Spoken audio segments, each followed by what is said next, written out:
మాట్లాడదాం.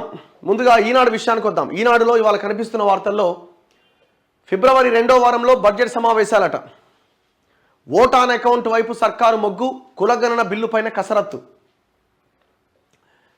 శాసనసభ బడ్జెట్ సమావేశాలను వచ్చే నెల 2వ వారంలో నిర్వహించడానికి ప్రభుత్వం ఏర్పాట్లు చేస్తోంది.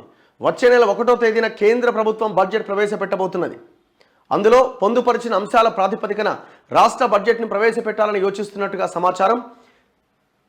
ఈ ఏడాది సార్వత్రిక ఎన్నికలు జరగబోతుండటంతో కేంద్ర ప్రభుత్వం ఓట్ ఆన్ అకౌంట్ బడ్జెట్ ప్రవేశపెట్టబోతుంది. అంటే జస్ట్ వాళ్ళు బడ్జెట్ ప్రవేశపెట్టిన తర్వాత మహా అయితే ఒక 2 నెలలు మాత్రమే గవర్నమెంట్ ఉంటుంది. సో ఈ పరిస్థితుల్లో వాళ్ళు ఓట్ ఆన్ అకౌంట్ బడ్జెట్ ప్రవేశపెడుతున్నారు. రాష్ట్రంలో పూర్తి స్థాయి బడ్జెట్ ప్రవేశపెట్టాలా లేదా ఓట్ ఆన్ అకౌంట్ ప్రవేశపెట్టాలా అని ప్రభుత్వం ఉన్నత స్థాయిలో చర్చిస్తున్నట్టుగా తెలుస్తోంది. పూర్తి స్థాయి బడ్జెట్ను కనుక ప్రవేశపెడితే పద్దులు డిమాండ్లపైన కూలంకషంగా చర్చ జరుగుతుంది.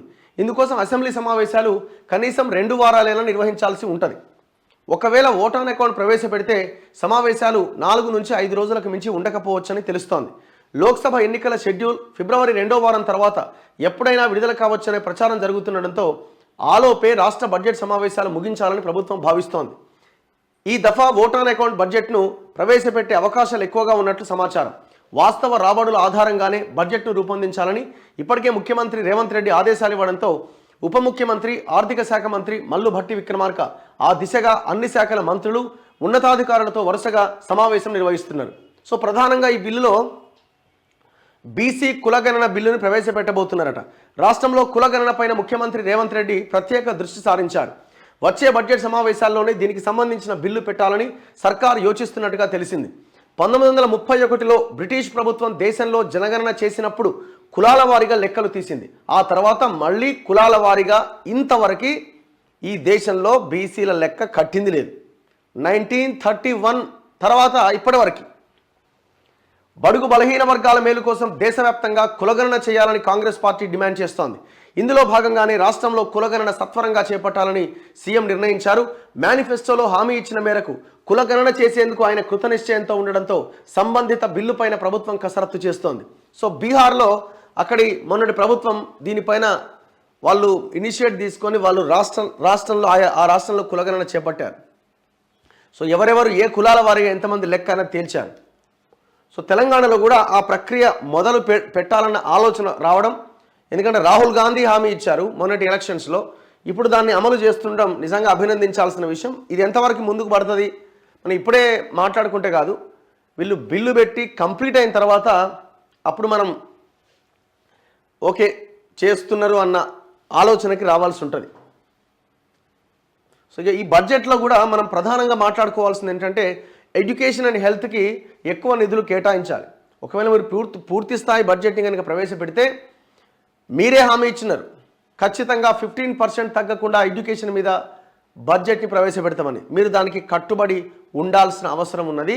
బడ్జెట్లో 15% నిధులు విద్యకు ఖర్చు పెట్టాలి, మరో 15% అటు ఇటుగా వైద్యానికి ఖర్చు పెట్టాలి. ఢిల్లీలో ఉన్న అరవింద్ కేజ్రీవాల్ గవర్నమెంట్ 25% ఎడ్యుకేషన్ మీద ఖర్చు పెడుతున్నది. ఆయన ఒక మోడల్గా ఎగ్జాంపుల్గా దాన్ని చూపించి ఇంకొక రాష్ట్రంలో పక్కన ఉన్న పంజాబ్లో అధికారంలోకి రావడం జరిగింది. సో ఆ మోడల్ని మీరెందుకు తీసుకోలేకపోతున్నారు?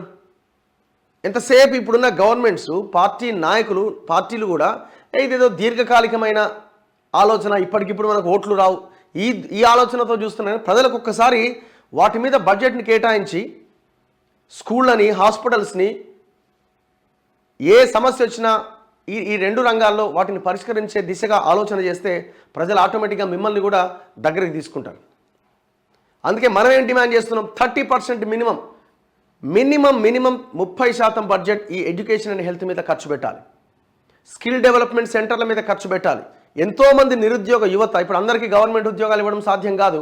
మీరు ఇస్తామన్న 2 లక్షలు ఎంతవరకు సాధ్యమో చూడాలి, కానీ దానికే కొంత కష్టమే. ఇప్పుడు అందరికీ ఇవ్వడం సాధ్యం కదా, మరి మిగతా వాళ్ళు ఎక్కడ పోవాలా? సో అందుకే వాళ్ళకి నైపుణ్యాన్ని పెంచే సంస్థలను ఏర్పాటు చేసి వాటికి బడ్జెట్ని కేటాయించి వాళ్ళ భవిష్యత్తును తీర్చిదిద్దాల్సిన బాధ్యత మీ మీద ఉన్నది. సో ఈ 3 రంగాల మీద ప్రధానంగా ఫోకస్ పెడితే ఖచ్చితంగా రాష్ట్రం బాగుపడుతుంది.